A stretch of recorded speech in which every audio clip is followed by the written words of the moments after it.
At ngayon nga ay binigay sa akin ng kanyang kabunian si Cardinal Joe Advincula itong assignment bilang director ng Cardinal Sin Welcome Home upang mag-alaga ng mga may sakit at matatandang mga pari. Pero alam mo, Brother Adrian, there was a time na nag-crisis din ako sa aking seminary life, especially nung theology ako, nung sa theology na ako. Alam niyo, takot ako sa pagsasalita sa harap ng mga tao. Okay. May phobia ako sa pagsasalita.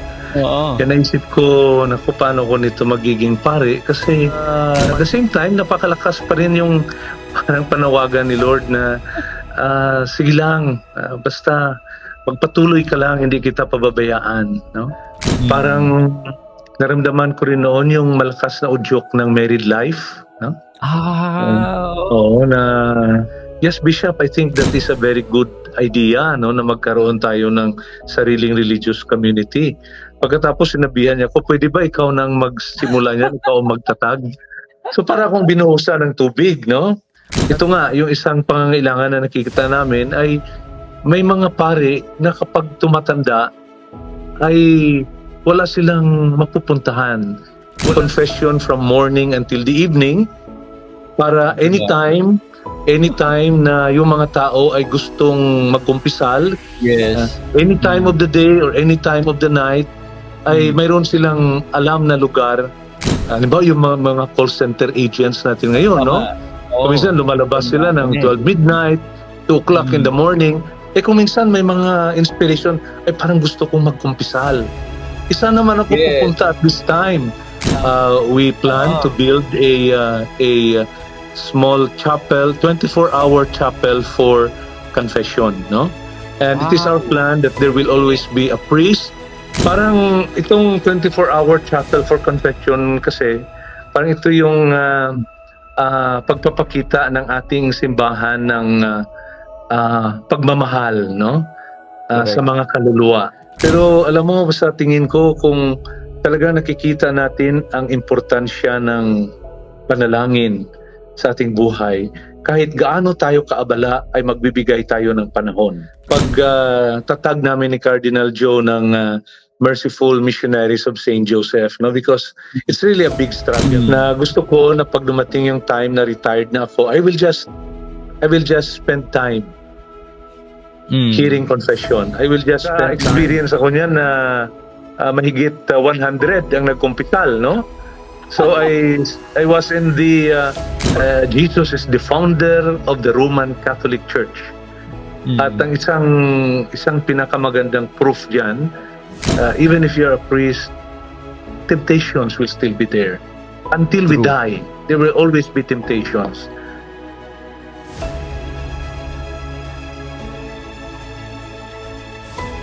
In the name of the Father, and of the Son, and of the Holy Spirit.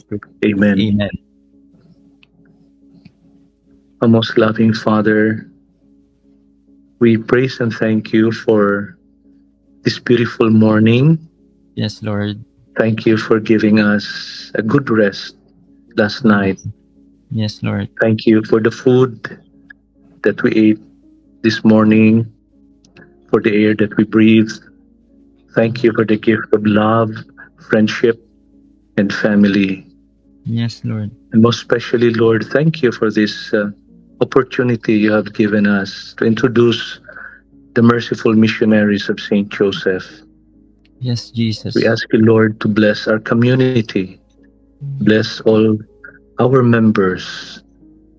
We pray not only to increase our number, but most especially to grow in holiness of life. We ask you also, Lord, to bless our apostolates, our ministries. And we ask you also to bless Brother Adrian and his family. Yes. Bless this beautiful ministry. I lift to you, Lord, his family, that they will continue to enjoy the blessing of peace, love, joy, in their home, and the blessing of good health. Amen. And most especially, Lord, we ask you to bless and guide us. Send your Holy Spirit to be with us today, Yes, Jesus. to guide our decisions, our actions and activities, and most especially our interview and discussion this morning. All this we ask through Christ our Lord, through the Amen. intercession of our Blessed Mother, Saint Joseph, and all the saints. Amen. Yes. Amen. In the Father, the Son, the Holy Spirit. Amen. So, hello po, Pads. Hello, Brother Adrian. Kamusta Good po? morning po. Good morning. Ayan. So, okay lang ba tawagin kitang Pads or Padre, Father? It's okay, no? Any name will do. Kasi minsan may mga naririnig akong comment pag tinatawag daw na Pads, parang inappropriate daw sa isang pare, ganyan. Okay lang po sa akin yon. Oo. Parang, yeah, so, there are many who call me Pads. Kaya yan, mga ka-faith, may permission yan ni Father. Baka may marinig na naman ako na comment dyan.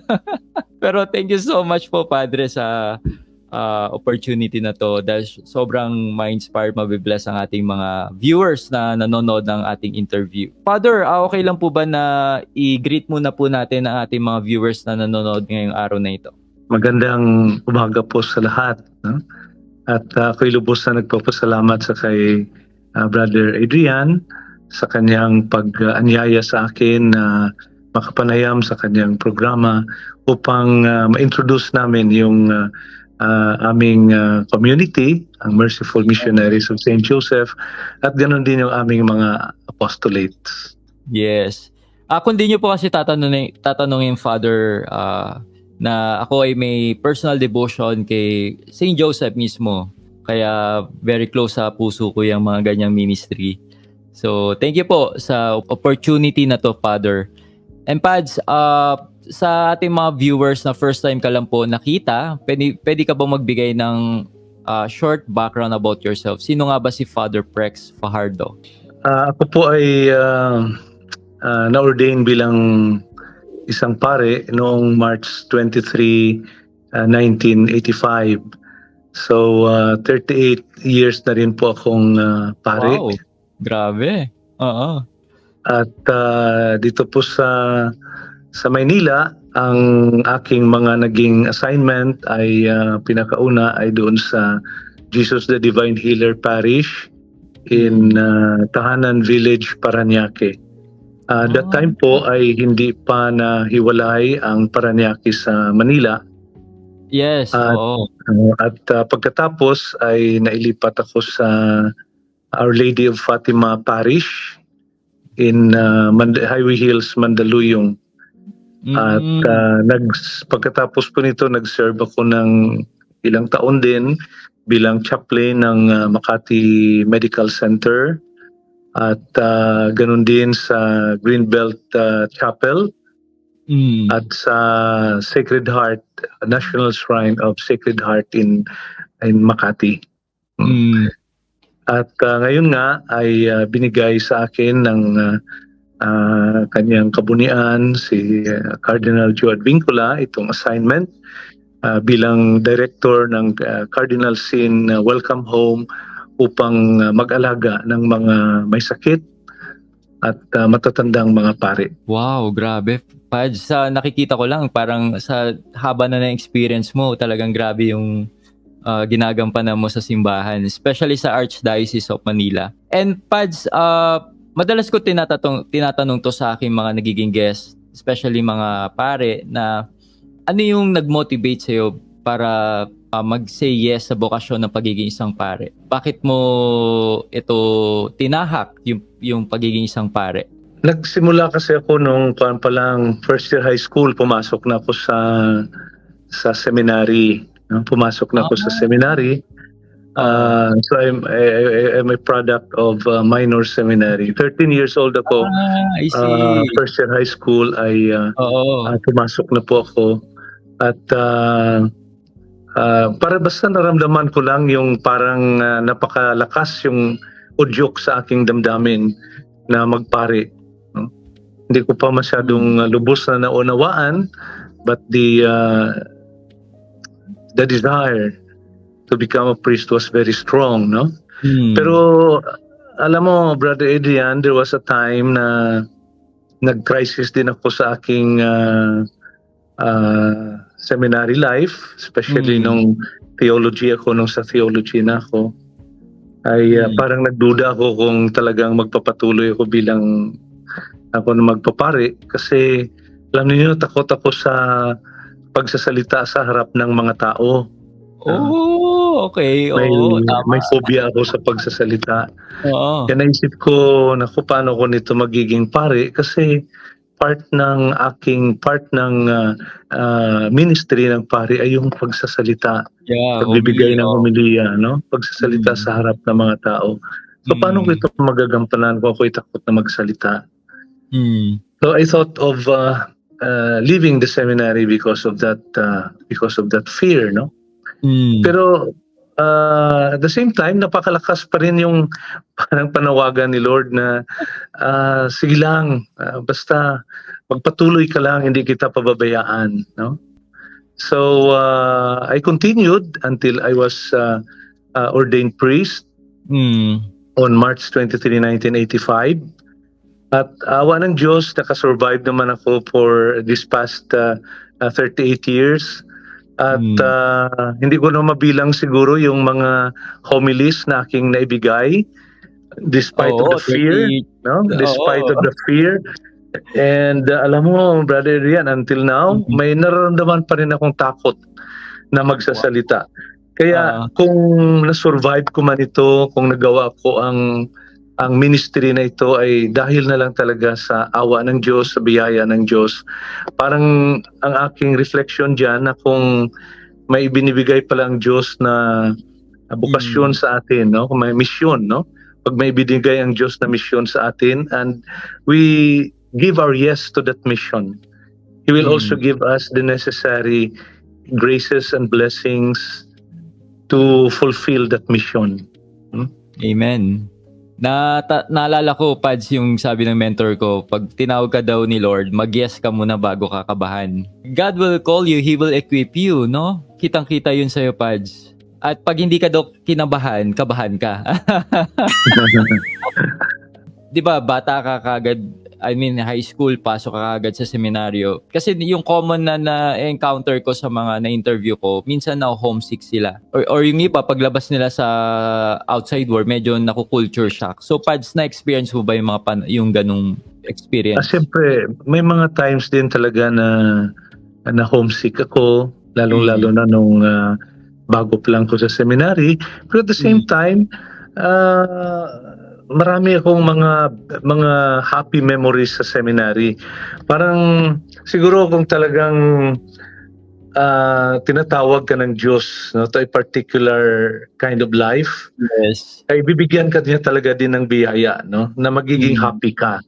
Totoo, may mga times na homesick ako, pero most of the time I was happy, no? Andiyan naman yung mga kaklase ko, mga friends ko sa seminary, and we had so many activities in the seminary which made me happy. May pinagdaanan ka ba or mas matindi pang pagsubok na challenge ni Lord yung pananampalataya mo? Yeah, of course, may time din na talagang nagkaroon ako ng matinding pagsubok, no, sa seminary, no, aside doon sa fear ko na magsalita. Parang naramdaman ko rin noon yung malakas na udyok ng married life, no? Oo, na parang nakikita ko kasi kuminsan yung mga iba kong mga kaklase, happy sila sa may asawa. family sila, no, may asawa sila, may mga anak sila. So parang may mga times din na na-attract din talaga ako sa married life at kaya parang nagkaroon din ako ng pagdududa, no, nakadagdag sa pagdududa ko 'yon. Pero nagka-girlfriend ka, Pads? Meron naman, nagkaroon naman. Bibigyan din. Nagkaroon naman, but pero napag-usapan naman namin na dahil nga sa ito yung vocation sa akin ng Panginoon ay we have to give it up, no? Pads, paano ka naging director ng Cardinal Sin Welcome Home? Siguro binigay ito ng Cardinal sa akin assignment dahil sa aking dahil sa community, no, ng Merciful Missionaries of St. Joseph. Dahil nga ito yung isa sa aming pangunahing apostolate, no, ang pag-aalaga sa mga may sakit na pari, no. Bibigyan lang kita, Brother Adrian, ng kaunting kwento, no, kung paano nagsimula itong Merciful Missionaries of St. Joseph. It all started in the year 2010. Naglalaro ako ng tennis that time, no, one afternoon. And then lumapit sa akin si Cardinal Joe. That time he was not yet a cardinal. He was the bishop of the Diocese of San Carlos in Negros. Oh yeah, Negros, tama. Yun ang kanyang first assignment as bishop, no? Siya naging obispo ng Diocese of San Carlos sa Negros. And that time I was teaching, no, in the seminary, St. John Mary Vianney Seminary in the Diocese of San Carlos, no? At yun nga, nung hapon ay lumapit sa akin si Cardinal after playing tennis at sabi niya sa akin na gustong-gusto niyang magkaroon ng maraming mga mission schools sa Diocese of San Carlos dahil ang diocese na ito ay maraming mga bundok, no, mga remote areas. Karamihan sa mga kabataan dito hindi na nakakapag-aral sa high school dahil sa kakulangan sa pera, hindi na sila makapunta sa bayan o sa city para makapag-aral. Kaya ang gusto ni Bishop Joe the time na makapagpatayo ng mga barrio high school, no, or mission schools sa mga remote areas, no? At gusto niya na ang mag-alaga sa mga schools na ito ay mga religious communities. At sabi niya sa akin, napakahirap daw maghanap ng mga religious communities na mag-aalaga ng mag-administer ng mission schools. So sabi niya sa akin, sabi niya, mas mabuti siguro na magkaroon tayo ng sariling religious community dito sa Diocese of San Carlos. Sabi ko naman sa kanya, yes, Bishop, I think that is a very good idea, no, na magkaroon tayo ng sariling religious community. Pagkatapos sinabihan niya ko, pwede ba ikaw nang magsimula niyan, ikaw magtatag? So para akong binuhusan ng tubig, no? Sabi ko, Bishop, paano ko magagawa yun? I am trained as a diocesan priest. I am not a religious, no? Correct. At wala akong alam dyan. Hindi ko alam kung paano mag-start ng community. At isa pa, wala tayong pera, no, para mag-start. At isang bagay lang ang nakapagpabigay sa akin talaga ng lakas ng loob, no? Nung sinabi niya sa akin na sige lang, magtiwala lang tayo sa Diyos. Kung itong pinaplano natin ay naaayon sa kalooban ng Diyos, wow, it will prosper, no? It will prosper. Hindi na tayo pababayaan, no? So parang yung sinabi niya, it was like a shot in my arm, no? Ito yung nagpatatag sa akin na o sige Bishop, no, kung yan ang gusto mo ay susundin ko, no? So out of obedience I had to say yes to the bishop kahit na natatakot ako. So that was the start, and then after that ay lagi na kaming nag-usap at pagkatapos ay desisyon na namin ang pangalan ay that time ang pangalan ay Merciful Brothers of St. Joseph. Kasi yung plano lang talaga namin ay brotherhood dahil itong mga brothers ang siyang mag-manage ng mga mission schools. At pagkatapos ay napagdesisyonan na rin namin ang aming magiging patron ay si St. Joseph. Si St. Joseph. Pagkatapos, so yun ang original idea talaga, no, na ang community na ito ay siyang mag-manage ng mga mission schools sa bundok, sa mga remote areas, no? Pero later on sa aming pag-uusap ay nakikita namin yung iba pang mga pangangailangan. Ito nga, yung isang pangangailangan na nakikita namin ay may mga pare na kapag tumatanda ay wala silang mapupuntahan. Wala na silang kamag-anak na mag-aalaga sa kanila. Kasi Oo. yung kanilang magulang ay namatay Patay na, yung mga kapatid nila matatanda na rin, Correct. at siyempre yung mga pamangkin nila hindi din nila yun masyado maasahan kasi may Pamilya mga na. sariling pamilya, no? So sabi niya, siguro ang isang magiging apostolate ng community natin ay ang pag-aalaga ng mga pari na mga may sakit at matatanda, no? So doon yung nagsimula. At pangalawa, isa pang need na nakita namin, yung confession, no? Kasi parang ito yung isa sa mga sakramento sa simbahan na medyo Nababaliwala. kami mga paritan nahirapan kaming tutukan ang ministry Correct. na ito dahil napakarami ding mga iba pang concerns sa simbahan because we really have to give much time, no, for confession. So sabi niya, mas mabuti siguro ng isang magiging main apostolate natin ay ang pagpapakumpisal. Sana kung saan man kayo, kahit saan kayong diocese na mapadpad, ay magkakaroon kayo ng center for confession. If possible, confession from morning until the evening para anytime na yung mga tao ay gustong magkumpisal, Yes. any time of the day or any time of the night, ay mayroon silang alam na lugar na pupuntahan, no? Kasi alam mo yung inspiration to confess, no? Sometimes it can come in the morning, it can come in the afternoon, it can come in the evening, it can come at midnight. Halimbawa, meron kang inspiration. Halimbawa, yung mga call center agents natin ngayon, no? Kung minsan lumalabas sila ng 12 midnight, 2 o'clock in the morning. Kung minsan may mga inspiration, parang gusto kong magkumpisal. Isa naman ako pupunta at this time. Tama. Wala akong mapupuntahan at this time. So kaya, nagbabalak kami dito ngayon sa Archdiocese of Manila na we will put up this chapel for confession somewhere in Guadalupe area, no?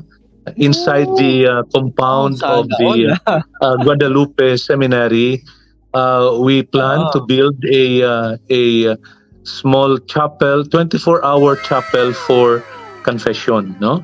And it is our plan that there will always be a priest in that chapel 24 hours a day, no, every day, no? So we will be I mean, you know, Brother Adrian, I'm so happy that there are many priests who have signified their intention to support this ministry, no? Ngayon, yung kung sino man yung pari na ma-assign halimbawa sa gabi, it doesn't mean na hindi na siya matutulog. He can sleep. Pero meron naman tayong security guard at buzzer, no? Magbo-buzzer lang yung gusto mag-umpisal and then the priest will come out to hear his confession, no? Parang itong 24-hour chapel for confession kasi parang ito yung pagpapakita ng ating simbahan ng pagmamahal, no? Sa mga kaluluwa, sa mga taong gustong makipagkasundo sa Diyos. Na yung pare na nandyan sa confessional box is like a loving father, no, in the parable of the prodigal son, always waiting for the prodigal son to return. Wow. So ito po yung binabalak namin. And hopefully ay sana magma-materialize ang construction nito.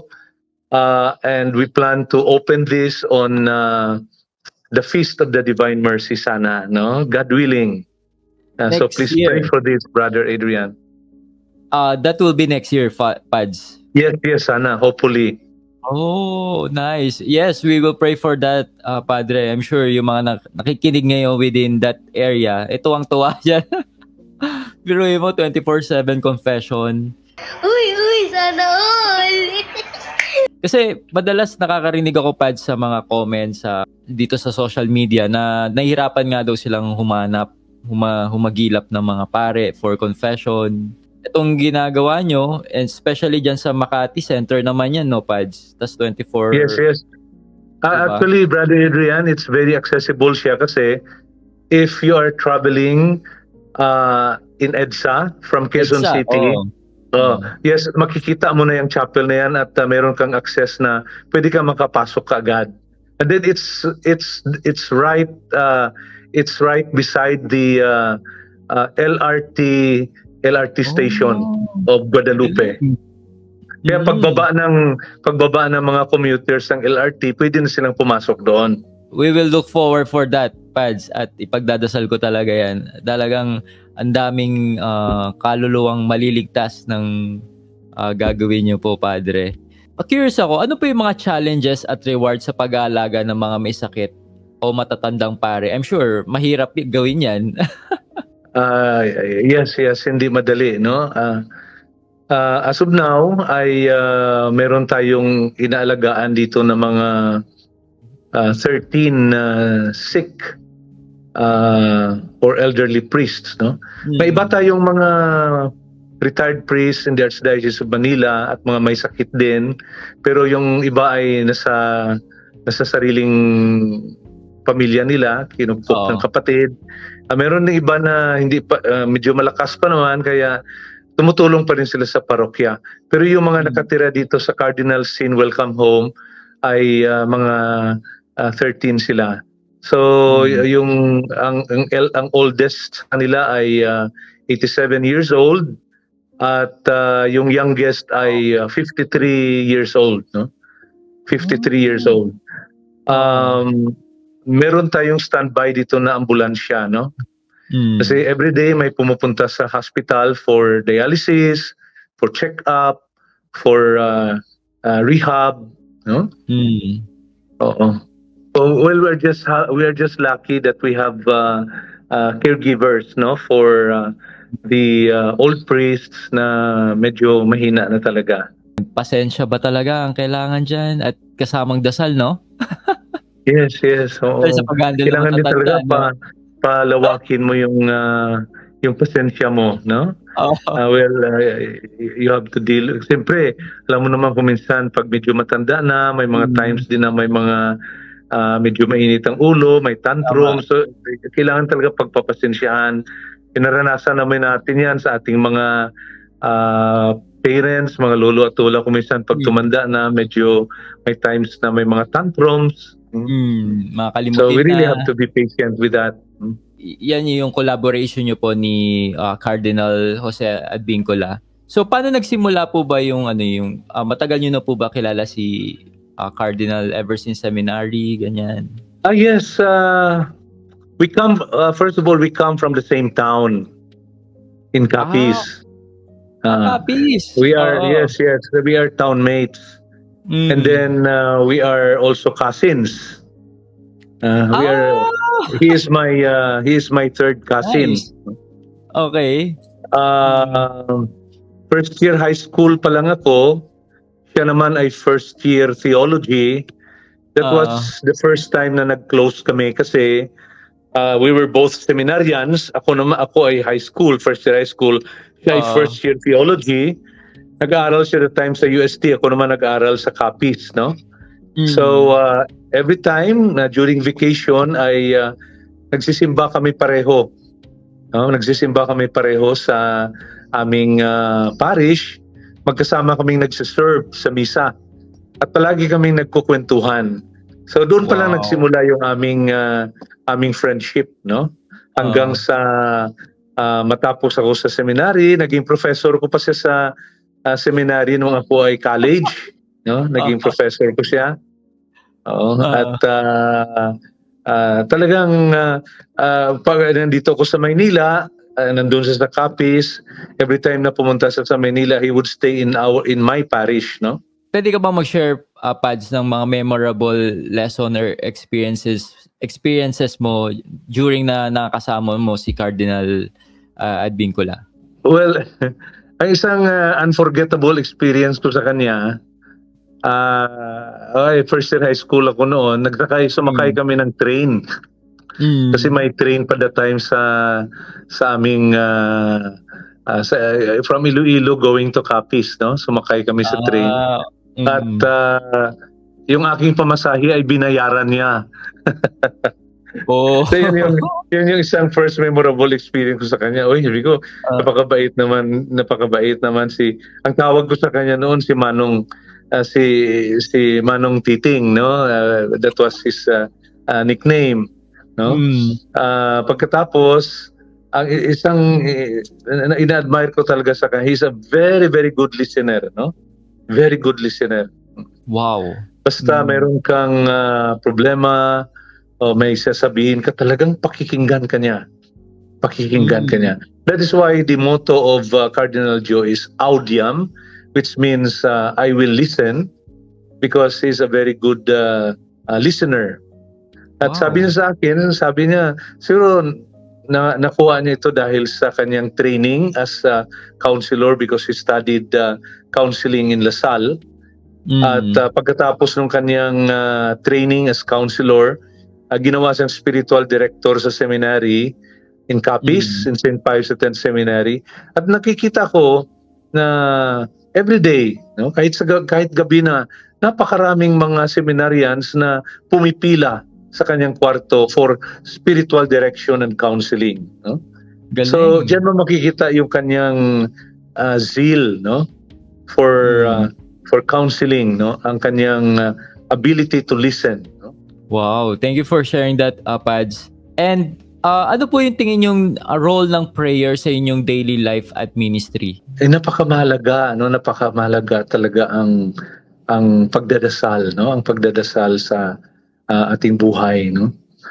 Kung minsan ay sinasabi natin, ako busy pa, ang daming gawain, so hindi na muna ako magdadasal.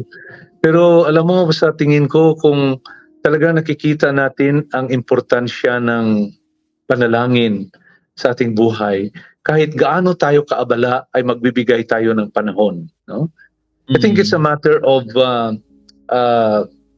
making prayer as a priority, because it's really our way of communicating with God, no? Di ba sabi naman ni Jesus, I am the vine and you are the branches.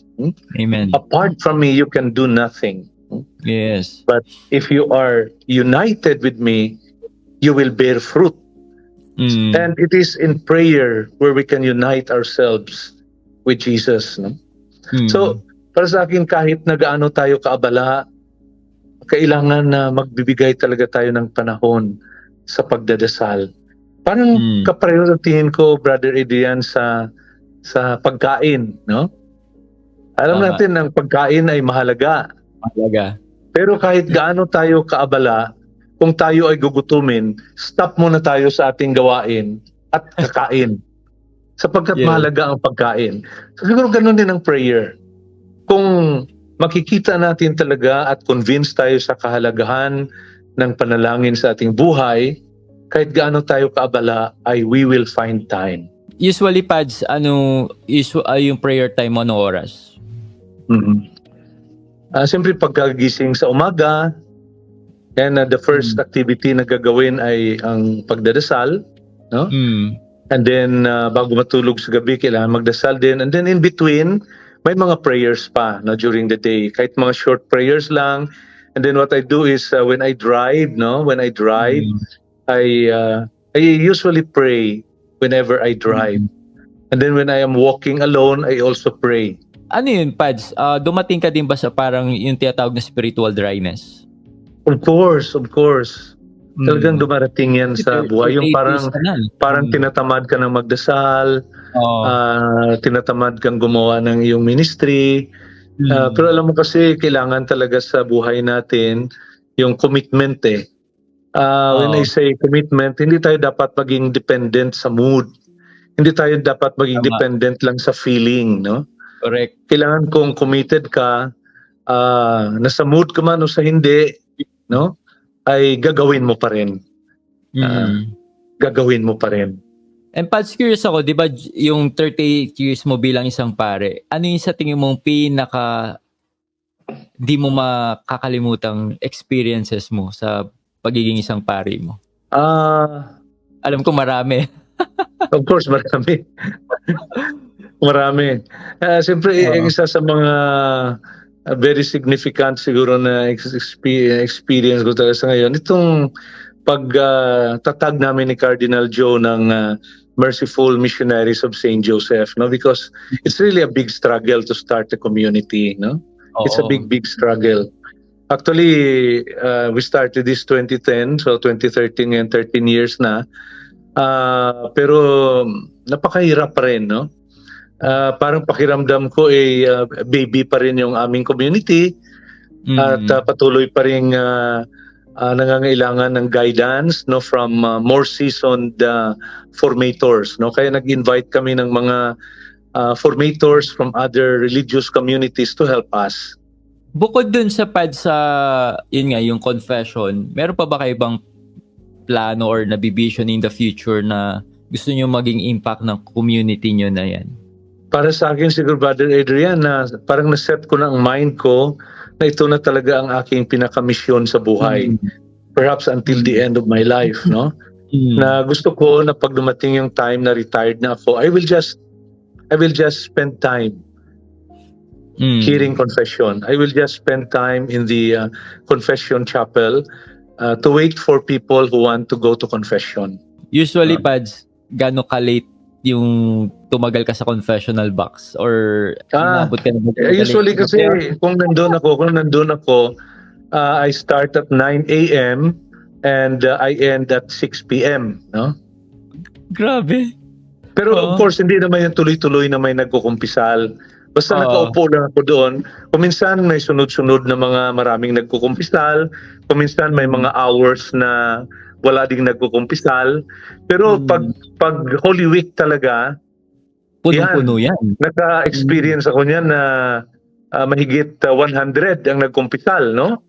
So I was in the confessional box from 9 a.m. until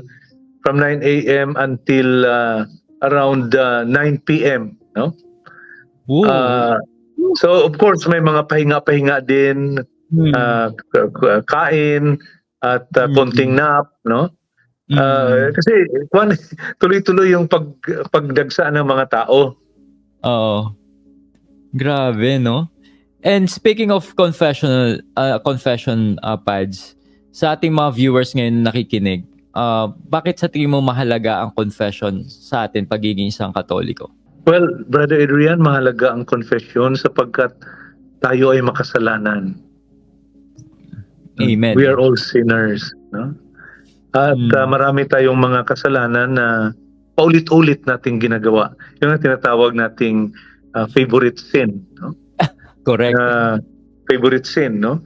Nung una, nag-resolve na tayo na I'm going to overcome this sin.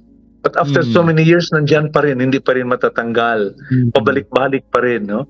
So itong dahilan kung bakit we are also encouraged to make a regular confession. Kasi nasa Bible naman yan, na talagang yan ang gusto ni Jesus, no? It was Jesus himself who instituted the sacrament of confession. Na gusto niya na idaan ang pagpapatawad sa pamamagitan ng absolusyon ng pare. Diba sinabi niya sa kanya mga apostles, whose sins you forgive, they are forgiven. No? So binigyan niya ng authority ang kanyang mga apostles and the successors of the apostles to absolve sins. Amen. And Pads, ano masasabi mo sa mga, kunyari, sa mga taong nakikinig ng interview na to? Bakit kailangan po mag-confess sa pare? Direct to God na lang ako. Ganyan, di ba? Kasalanan din naman yung mga pare. Alam mo yung direct to God, inalaw yan nung pandemic kasi napakahirap pumunta sa simbahan. Napakahirap yung face-to-face na communication, no? So because of pastoral reason, so okay lang yung direct confession. Pero sa ngayon naman, kasi iyan naman ang gusto ng Panginoon. Hindi ito imbento ng simbahan. It came from the sacred scriptures that it was Jesus himself who instituted the sacrament, no, of confession, na binigyan ng kapangyarihan ang kanyang ang mga apostoles, mga successors na magpatawad sa kasalanan, no? Pero of course, kung talagang may mga sa lugar ka na wala talagang pare, I think you can do that. And especially kung mga bago ka matulog, no, you can always do an act of contrition, no? Pero hindi ito substitute sa confession sa pare, no? Kailangan pa rin natin ang minimum requirement kasi at least once a year na makapag-confess man lamang tayo sa pare. Pero ikaw, ano suggestion mo sa ating mga viewers? Well, mas maganda kung yung iba once a month kung magkumpisal, pero mayroong iba na once a week, no? Depende siguro sa ating spiritual need. At pero kung ma-realize lang natin ang importance ng sacrament ito, we will go to this sacrament as frequently as possible. Ano sa tingin mo, Pads, ang isang good confession? Ang good confession, well, unang-una sa lahat ay kailangan nating examination of conscience, no? Isipin natin kung ano yung mga nagawa nating kasalanan at talagang pagsisisihan natin ito at pagkatapos i-kumpisal natin with a desire and promise that we will do our best, no, to avoid the occasions of sin, no? Yung we ask for grace from God na magkaroon tayo ng lakas na talikuran natin ang kasalanan. Amen. Sa ating mga viewers ngayon na parang kinukonsider nila yung mga kabataan ngayon na pumasok sa vocation sa religious life or sa pagpapare, ano yung ma-advise mo sa kanila? Kung nararamdaman natin sa ating puso na parang gusto nating maglingkod sa Diyos bilang pare, no? It could be a sign that God is calling you, no? So yan siguro ang pinakaunang requirement, no, na nararamdaman mo sa puso mo na parang gusto mo. Pero hindi lang yan, hindi yan sapat. Titingnan din natin na meron ba tayong sapat na kakayahan para tayo ay magpare, no? Halimbawa, kung masyado na tayong very sickly, no? Masyado tayong very sickly, baka naman hindi natin na makayanan yung formation sa seminary. O halimbawa, no, meron tayong physical defect. Halimbawa, hindi tayo pipi, no? Kung pipi ka, how can you preach? Tama. How can you say? So that means kahit na may desire ka, pero you may not have the capacity to perform the function of a priest. So siguro hindi tayo tinatawag ng Diyos na maging pare. Pero kung meron tayong desire at mayroon tayong kakayahan na maging pare, so it could be a sign that God is calling us to be a priest. Amen. Ano yung Pads? Kailan ba nila mag-self-retreat or umanap ng spiritual director to discern? Yeah, that will help, no? Yung perhaps he can talk to a vocation director in the seminary, or he can talk to his parish priest and ask for guidance, or any priest na kaibigan niya, no? And Pads, sa ating pong mga viewers na pwedeng mag-support sa work ng Cardinal Sin Welcome Home at Merciful Missionaries of St. Joseph, paano po nila to pwedeng magawa? Well, they can always come here sa Cardinal Sin Welcome Home. Nandito lang ito sa Sampaloc, no? It's in Figueras Street, Sampaloc, Manila. It's right beside Our Lady of Loreto Shrine and Saint Anthony Shrine, no? Ito yung lugar dito sa Sampaloc na very unique kasi magkatabi yung dalawang simbahan. Magkatabi. At yung Cardinal Sin Welcome Home is right in the middle of these two churches. So we are in the same compound with the Loreto Shrine and the Saint Anthony de Padua Shrine. Ito madalas ko tinatanong, why you love being Catholic? Para sa akin, ito kasi yung ito kasi yung simbahan na itinatag mismo ni Jesus. Wow. Very Amen. clear naman yan na Jesus is the founder of the Roman Catholic Church. At ang isang pinakamagandang proof diyan ay yung succession ng mga apostoles, no? 'Di ba, inappoint ni Jesus si Saint Peter na maging unang Santo Papa. Correct. At mapoprove natin na si Pope Francis ay siyang latest successor of Saint Peter. So I think that argument pa lang is already enough proof na ito talaga yung simbahan na itinatag ni Jesus, no?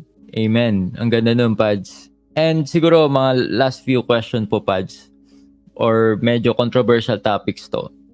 Ano po ang inyong opinion sa issue ng clerical abuse na isa sa mga mainit na usapin sa Catholic Church ngayon po? Well, Brother Adrian, palagi lang nating isipin na lahat tayo, ang mga pari ay tao din, no?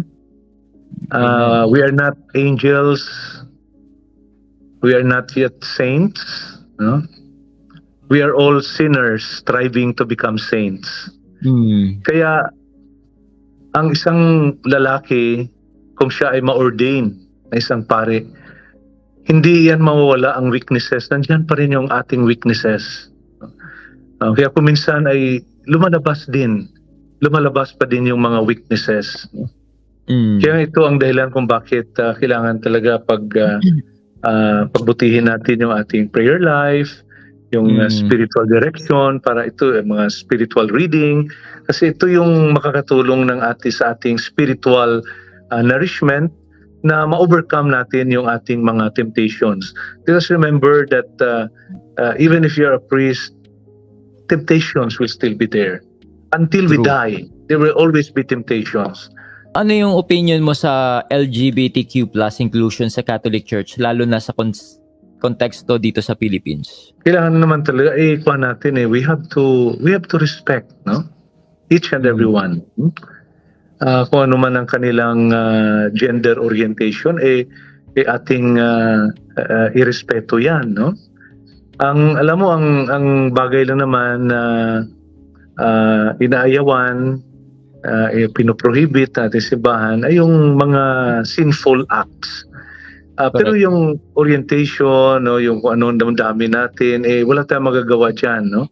Anin natin kung yun ang kanyang orientation. So we really have to respect the orientation of every person. Hello mga ka-faith, Brother Adrian Milag here, at gusto ko palang magpasalamat sa Merchiful team for creating our Catholic merch dito sa Adrian Milag TV merch. Itong magaganda nating merch. Kunyari, ito sinusuot ko, yung Our Lady of Guadalupe. At mga ka-faith, sa mga nagtatanong at interested to avail this Catholic merch, at marami pa tayong mga katulad nitong mga design, ilalagay ko yung link sa taas or sa baba ng video na to. Pwede kayong mag-avail sa mismong Merchiful shop at sa Shopee. Ayan, so mga ka-faith, i-avail nyo na yan. Ilalagay ko yung link sa taas or sa baba ng video na to. Thank you and God bless.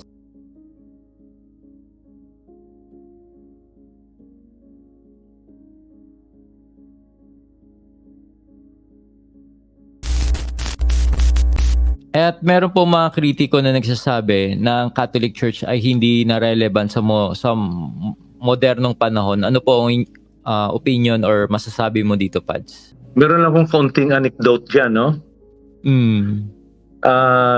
Meron daw isang pare na naglalakad siya sa harap ng simbahan, at sa kanyang paglalakad ay may sumabay sa kanya na isang negosyante, no? Negosyante ito ng mga sabon ba? Mga sabon. Okay. So sabi niya sa pare, alam mo, Father, sa tingin ko ang simbahan ay very irrelevant na. Yung salita ng Diyos ay walang kabuluhan. Yung Biblia, walang kabuluhan. Yung misa, walang kabuluhan. Tingnan mo, for so many centuries ay nandyan pa rin ang mga kasalanan. Nandyan pa rin ang krimen, nandyan pa rin ang mga problema. And the Word of God has been there. The church has been there. So anong kabuluhan ng simbahan? Hindi naman nawala ang mga kasalanan. Hindi naman nawala ang mga problema at mga kriminalidad. Tahimik lang yung pare. May nakita sila mga bata na naglalaro sa kalsada. At ang mga batang ito ay madudumi, dahil siyempre siguro sa mga may putik, maalikabok. Now it was the turn of the priest to ask the businessman, yung ito nagbebenta ito ng sabon eh. Sabi ng pare, siguro tingin ko walang kwenta ang sabon. Tingnan mo ang mga batang ito, ang dudumi nila. Walang kwenta. Kaya siguro walang kwenta ang sabon. Bakit ang dudumi pa rin nila? Akala ko ang mga sabon ay nakakalinis. Sabi nung negosyante, Father, madumi pa yan sila dahil hindi pa nila ginagamit yung sabon. Pero kapag gagamitin nila ang sabon, siguradong malilinis sila. At sabi ng pare, napakaganda naman ang sagot mo. Yan din ang sagot ko sa sinabi mo na irrelevant ang simbahan. Irrelevant ang salita ng Diyos. Hindi ito irrelevant. Kung ang salita ng Diyos o mga tinuturo ng simbahan ay pinapakinggan lang natin at isinasabuhay, ay siguradong ito ay makakalinis sa atin. Ito ay makakapagpabago sa atin. Napakaganda. Bago kami humingi ng closing prayer from you and a blessing, meron ka bang gustong i-promote pa sa ating mga viewers na nakikinig ngayong araw na ito? Unang-una sa lahat, ipagdasal natin mabuti ang ating mga matatanda at mga may sakit na pare. Amen. Sana may pagdasal din ninyo yung aming community, yung Merciful Missionaries of St. Joseph. We still consider ourselves a new community. So we need your prayer and your support. At sana ipagdasal din natin itong ministry na hopefully ay magmamaterialize sana next year, itong ministry of 24-hour confession, because we really believe na ito ay makakatulong sa ating simbahan at sa mga taong gustong makahingi ng kapatawaran sa Diyos. For sure, Pads, na pagdadasal po namin yung ginagawa niyong apostolate at ikaw mismo, Father, na patuloy kang gabayan at palakasin ng Diyos at patuloy kanyang gawing inspirasyon sa maraming mga Katolikong Pilipino. And Pads, any last words sa ating mga viewers na nakikinig ngayong araw na ito? Okay na. Just prayer lang, no? Please pray for us. Pray for us. Amen. For sure po, Pads, for sure. Pwede po ba humingi ng closing prayer and a blessing from you po, Pads? Okay. Yes. Before we pray, Brother Adrian, thank you. Thank you so much for the invitation, for giving us the opportunity to inform everyone about our community and our apostolates. Yes, it is we'll my honor, Pads. Thank you. Brother Adrian, can we just recite together the glory be to the Father, glory be to the Father, and to the Son, and to the Holy Spirit, as it was in the beginning, is now, and will be forever. Amen. Lord, thank you. Thank you for this opportunity that you have given us this morning to share our community and apostolates in the program of Brother Adrian. Yes. The Lord be with you. And also with you. And may Almighty God bless you, the Father, and the Son, and the Holy Spirit. Amen. Amen. Ayun, so maraming salamat po, Father Prex. Sobra kaming na-inspire, na-bless sa mga binahagi mo, especially just sa apostolate na ginagawa mo. And we are looking forward for the 24 hours na confessional at sobrang aabangan niya ng ating mga viewers, ating mga ka-faith, at patuloy ka namin pagdadasal po, Pads. Thank you so much po, Father Prex. Sobrang na-inspire ako, na-bless ako sa pagkakataon na ito. And hope to see you soon po, Pads. Sige Yeah, po. in person Thank you po. Thank you. Keep in touch po, Pads. God bless Opo. po. Opo.